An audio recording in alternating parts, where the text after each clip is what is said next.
Hello friends, एक बार फिर से आप सभी का स्वागत है आपके अपने यूट्यूब चैनल एग्जाम पर में। तो फ्रेंड्स, जैसा कि आपको पता है कि अभी हम लोग पिछले क्लास में अपना चैप्टर कंप्लीट किए थे, उसका ऑब्जेक्टिव रह गया था। तो अभी हम फिलहाल घर पे आए हैं और अभी हम मोतिहारी नहीं आ पाए। इसी कारण से अभी हम आपको वीडियो जो है ना, ये रिकॉर्डिंग के माध्यम से हम प्रोवाइड करवा रहे हैं। तो हम बुधवार को शाम में आएंगे तो शाम की क्लासेस लगेंगे, ठीक है। तो तब तक के लिए हम अभी इसी के माध्यम से जो है ना आपको ऑब्जेक्टिव हम करवाने की कोशिश कर रहे हैं और आपको रिकॉर्डिंग प्रोवाइड करने की कोशिश कर रहे हैं, ठीक है। तो आप लोग रिवीजन कंटिन्यू रखिएगा और पढ़ाई मन से कीजिए। हम आते हैं तो फिर क्लासेस कंटिन्यू करते हैं। कुछ ज़रूरी काम पड़ गई थी, इसी कारण से हम नहीं आ पाए थे, ठीक है। तो चलिए बाबू, मेरा सबसे पहला क्वेश्चन आपके सामने ये है कि मंगलम कहाँ से संकलित है। मंगलम पाठ जो है वो कहाँ से संकलित है, तो जल्दी से फटाफट सबको बता दीजिए। तो मंगलम पाठ जो है ना वो उपनिषद से संकलित है। कहाँ से संकलित है बाबू मेरे, तो उपनिषद से संकलित है। चलिए दूसरा प्रश्न जो है ना आपके सामने है, मंगलम पाठ में कितने मंत्र हैं। मंगलम पाठ में बाबू मेरे कितने मंत्र हैं, तो मंगलम पाठ में 5 मंत्र है। कितने मंत्र है बाबू, तो मंगलम पाठ में 5 मंत्र है, ठीक है। चलिए आगे बढ़ते हैं। अगला क्वेश्चन आपके सामने है, उपनिषद के रचनाकार कौन है। उपनिषद के रचनाकार बाबू मेरे कौन है, जल्दी से बता दीजिए। तो महर्षि वेद व्यास। उपनिषद के रचनाकार कौन है बाबू मेरे, तो महर्षि वेद व्यास जो है ना वो उपनिषद के रचनाकार हैं, ठीक है। तो चलिए अगला क्वेश्चन आपके सामने है, मंगलम पाठ के रचनाकार कौन है। मंगलम पाठ के रचनाकार भी बाबू मेरे कौन हो जाएंगे, यहाँ पर महर्षि वेद व्यास ही हो जाएंगे, ठीक है। कौन हो जाएंगे मंगलम पाठ के रचयिता, तो महर्षि वेद व्यास हो जाएंगे, ठीक है। चलिए आगे बढ़ते हैं। अगला क्वेश्चन आपके सामने, इसको बताइएगा, अणु से भी छोटा कौन है। अणु से भी छोटा बाबू मेरे कौन है, क्या आकाश है, आत्मा है, परमात्मा है या फिर संसार है। कौन है बाबू भैया मेरे, जल्दी से बता दीजिए। आकाश है, आत्मा है, परमात्मा है, भैया मेरे कौन है, तो आत्मा जो है वो अणु से भी छोटा है। आत्मा क्या है बाबू मेरे, अणु से भी छोटा है, ठीक है। चलिए आगे बढ़ते हैं। अगला क्वेश्चन आपके सामने, इसको बताइए, किसकी जय होती है। चलिए भाई जल्दी से बताइए किसकी जय होती है। जल्दी से बताइए फटाफट सबको मिलकर, सर कमेंट बॉक्स में आंसर जरूर कीजिएगा। तो किसकी जय होती है बाबू मेरे, तो सत्य की होती है, असत्य की होती है, क्रोध या फिर मोह की होती है। किसकी जय होती है, तो सत्य की, असत्य की, क्रोध या फिर मोह की। किसकी जय होती है बाबू मेरे, तो सत्य की जय होती है। किसकी जय होती है, सत्य की जय होती है। चलिए बहुत बढ़िया। अगला क्वेश्चन आपके सामने, इसको बताइए, बहती नदी कहाँ मिलती है। बहती नदी जो है ना वो कहाँ मिलती है। बहती नदी भैया में सरोवर में मिलती है, नदी में मिलती है, समुद्र में, तालाब में, कहाँ मिलती है। समुद्र नहीं है, ये समुद्र है, ठीक है। ये समुद्र है बाबू, ठीक है। तो कहाँ मिलती है बाबू मेरे, तो समुद्र में मिलती है। बहती नदी जो है ना वो समुद्र में मिलकर क्या हो जाती है, एक आकार हो जाती है, ठीक है। सब अपना अस्तित्व जो है ना वो खो देती है। हम लोगों ने पिछले क्लास में पढ़ा भी था, ठीक है।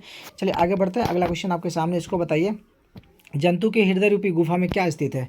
जंतु के हृदय रूपी गुफा में क्या स्थित है। तत्व स्थित है, शरीर स्थित है, देवता या फिर राक्षस। तो तत्व स्थित है। तत्व बोलो तो हम लोग आत्मा से इसको ये सुमेलित करेंगे। हम लोग इसको आत्मा से जो है ना हम लोग इसको सुमेलित करेंगे, ओके। तो चलिए तत्व जो है ना वो स्थित है किसके कहाँ स्थित है बाबू मेरे तत्व, तो जंतु के हृदय रूपी गुफा में तत्व जो है ना वो स्थित है, ठीक है। चलिए आगे बढ़ते हैं। अगला क्वेश्चन आपके सामने, इसको बताइएगा सबको मिलकर कि ब्रह्मा को प्राप्त करने के विषय में क्या बताया गया है। ब्रह्मा को प्राप्त करने के विषय में, सॉरी, कहाँ बताया गया है ना। कठोपनिषद में बताया गया, ईशावास्योपनिषद में बताया गया, श्वेताश्वर में या फिर मुंडकोपनिषद में बताया गया। तो बताइए जल्दी से। तो कठोपनिषद में बताया गया। किस में बताया गया है, तो कठोपनिषद में बताया गया। Option number A is the right answer. अगला क्वेश्चन आपके सामने है, देवलोक का मार्ग किससे प्राप्त होता है। जल्दी से बताइए, देवलोक का मार्ग जो है वो किससे प्राप्त होता है। तो देवलोक का मार्ग सत्य से प्राप्त होता है, क्या असत्य से प्राप्त होता है, क्रोध या फिर मोह से प्राप्त होता है, किससे प्राप्त होगा वो मेरे, तो देवलोक का मार्ग जो है ना वो आपके सत्य से प्राप्त होता है। किससे प्राप्त होता है, सत्य से प्राप्त होता है। चीज़ें क्लियर। तो option number A is the right answer. अगला क्वेश्चन आपके सामने, इसको बताइए सबको मिलकर, सत्य से क्या प्राप्त होता है ना। सत्य से क्या प्राप्त होता है, अभी हमने प्रश्न आपसे पूछा भी था पिछले क्लास में, ठीक है, कि सत्य से किसकी प्राप्ति होती है। तो अभी जस्ट इसके पीछे वाला क्वेश्चन वही था। तो सत्य से क्या प्राप्त होता है मेरे, तो सत्य से जो है ना अपना देवलोक प्राप्त होता है। देखिए हम रिकॉर्डिंग के माध्यम से कभी पढ़ाते नहीं है, तो आज पहली बार पढ़ा रहे, थोड़ा सा स्पीड ज़्यादा है, ठीक है। और क्वेश्चन भी इसमें कम ही होगा, आपके 20 क्वेश्चन ही होंगे मात्र, ठीक है। तो इसी कारण से आपको परेशान नहीं होना, तो आप आराम से इसको बनाते रहिए और चैप्टर जो है ना आप पढ़ते रहिएगा, ठीक है। चैप्टर को एक बार पढ़िएगा, पढ़ने की कोशिश कीजिएगा, ठीक है। उसके भावार्थ जो है ना वो आपको थोड़ा सा एक दो बार जो है ना आपको पढ़ते रहना, ठीक है। चलिए आगे बढ़े बाबू मेरे। अगला क्वेश्चन आपके सामने, इसको बताइए, मृत्यु को वश में कौन कर लेते हैं। मृत्यु को वश में कौन कर लेते हैं, मूर्ख, ज्ञानी या फिर विद्वान या फिर कोई नहीं। तो मृत्यु को बस में जो है ना वो विद्वान कर लेते हैं। कौन कर लेते हैं, विद्वान कर लेते हैं। बात क्लियर। अगला क्वेश्चन, उपनिषद एक एक कैसा ग्रंथ है ना। उस उपनिषद जो है ना एक कैसा ग्रंथ है, तो बताइए जल्दी से। आध्यात्मिक है, आदर्श रूपी है, आत्मकथा या फिर साधारण है। तो आध्यात्मिक ग्रंथ है। कैसा ग्रंथ है ये उपनिषद, तो उपनिषद जो है ना वो आध्यात्मिक ग्रंथ है। अगला क्वेश्चन आपके सामने, इसको बताइए, उपनिषद में किसके महिमा का जो है ना वो वर्णन किया गया है। उपनिषद में किसके महिमा का जो है वो वर्णन किया गया है। तो जल्दी से बताइए सर, किसके महिमा का वर्णन किया गया है, तो देव पुरुष के महिमा का जो है ना उसमें वर्णन जो है ना वो किया गया। Option number C is the right answer, okay. Option number C is the नहीं, परम पुरुष का जो है ना वो उसमें किया गया, सॉरी परम पुरुष का होगा। एक बार देख लीजिएगा, इसमें अगर किसी प्रकार कोई दिक्कत होगा तो कमेंट बॉक्स में जरूर बताइएगा। परम पुरुष या फिर देव पुरुष, इसी में से दोनों में से कोई एक होगा, लेकिन हमको लगता है परम पुरुष ही होगा। ठीक है, option number D is the right answer. अगला क्वेश्चन आपके सामने, इसको बताइए जल्दी से सबको मिलकर कि उपनिषदों की संख्या कितनी है। उपनिषदों की संख्या कितनी, जल्दी से बताइए। उपनिषदों की संख्या बाबू मेरे कितनी है? तो क्या उपनिषदों की संख्या 109 है या फिर 108 है? जल्दी से बताइए। 109 है, 108 है, या फिर 105 है, या फिर 111 है? कितना है वो जल्दी से बताइए। तो इसका आंसर जो है ना आपको कमेंट बॉक्स में देना। ठीक है, कमेंट बॉक्स में बाबू मेरे इसका आंसर जो है ना आप लोग ढूंढ के दोगे, हमें पता तभी तो चलेगा कि आप जो है ना इसको देखे हो। ठीक है, तो इसको आपका आंसर जो है ना कहाँ होना चाहिए? कमेंट बॉक्स में बाबू मेरे होने चाहिए। ठीक है, चलिए इसका हम आंसर नहीं बता रहे। अगला क्वेश्चन आपके सामने, इसको बताइए सर। आत्मा के गूढ़ रहस्य की किसमें व्याख्या की गई है?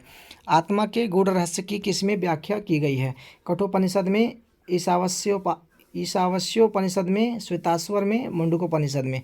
जल्दी से बताइए सर। तो option number B is the right answer है ना, इसमें ईशावास्योपनिषद में किया गया। Option number B is the right answer. अगला क्वेश्चन आपके सामने, इसको बताइए। परमात्मा की महिमा का वर्णन किसमें किया गया है? परमात्मा की महिमा का वर्णन किस में किया गया? तो मुंडकोपनिषद में किया गया। Option number D is the right answer. Okay, अगला क्वेश्चन आपके सामने, इसको बताइए। ज्ञानी लोग और अज्ञानी लोग में अंतर अंतर किस में बताया गया है ना? अज्ञानी और ज्ञानी में भैया मेरे अंतरजनक किस में बताया गया? तो श्वेताश्वर में बताया गया। Option number C is the right answer. Okay, चलिए अगला क्वेश्चन आपके सामने, इसको बताइए। सत्य का मुंह किस पात्र से ढका हुआ है? सत्य का मुंह जो है ना वो किस पात्र से ढका हुआ है? तो ये हिरणमय पात्र से ढका हुआ है सत्य का मुंह। किससे ढका हुआ है बाबू?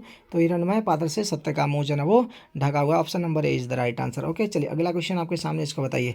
सत्य का खजाना कहाँ है? सत्य का खजाना कहाँ है? तो सत्य का खजाना देवलोक में है। कहाँ भाई? तो देवलोक में सत्य का खजाना। Option number C is the right answer. Okay, चलिए तो 20 क्वेश्चन बाबू मेरे कंप्लीट होता है। सेशन बहुत ही छोटा है, हालांकि घबराइएगा मत, 6 मिनट 7 मिनट में जो है ना ये कंप्लीट ही हो गया। सबसे छोटा सेशन है, तो हम इसको सीधे अपलोड ही कर देंगे वीडियो, आप लोग देख लीजिएगा आज के लिए। ठीक है, तो चलिए तब तक के लिए गुड नाइट, शुभ रात्रि। फिर मिलेंगे हम लोग कल शाम में, तब तक के लिए बाय बाय। ठीक है, चलिए गुड नाइट सबको। ओके बाबू, गुड नाइट, गुड नाइट है ना, गुड नाइट। चलिए, ओके, थैंक यू।